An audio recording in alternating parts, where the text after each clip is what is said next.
दूसरी जानिब Pakistan super league में नई तारीख रकम। पहली प्लेयर्स ऑक्शन में कौन सी टीम ने किस खिलाड़ी को कितने में खरीदा, तफसीलात जानिए महानूर जावेद की इस रिपोर्ट में।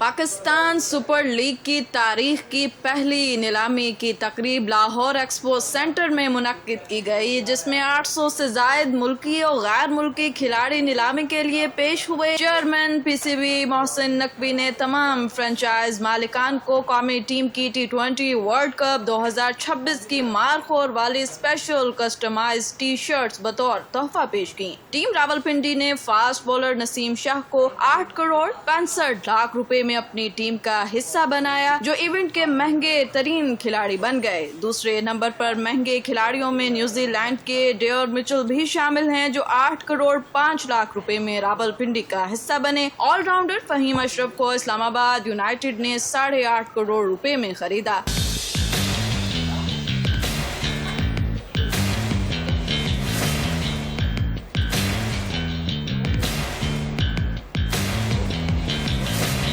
फखर जमान को लाहौर कलंदर्स ने 7 करोड़ 95 लाख, जबकि कराची किंग्स ने ऑस्ट्रेलिया के डेविड वार्नर को 7 करोड़ 90 लाख रुपए में खरीदा। हारिस रऊफ फिर से लाहौर कलंदर्स का हिस्सा बन गए। उन्हें कलंदर्स की इंतजामिया ने 7 करोड़ 60 लाख में खरीद लिया। मार्क चैपमैन को इस्लामाबाद ने 7 करोड़ रुपए में खरीदा। ख्वाजा नाफे को कोयटा ग्लैडिएटर्स ने 6.5 करोड़ रुपए में खरीदा। पाकिस्तान की T20 टीम के कप्तान सलमान अली आगा 5 करोड़ 85 लाख में कराची किंग्स के हो गए। सियालकोट स्टैलियंस ने साहिबजादा फरहान को 5 करोड़ 70 लाख में हासिल किया, जबकि लाहौर कलंदर्स ने उसामा मीर को 3.5 करोड़ रुपए में लिया।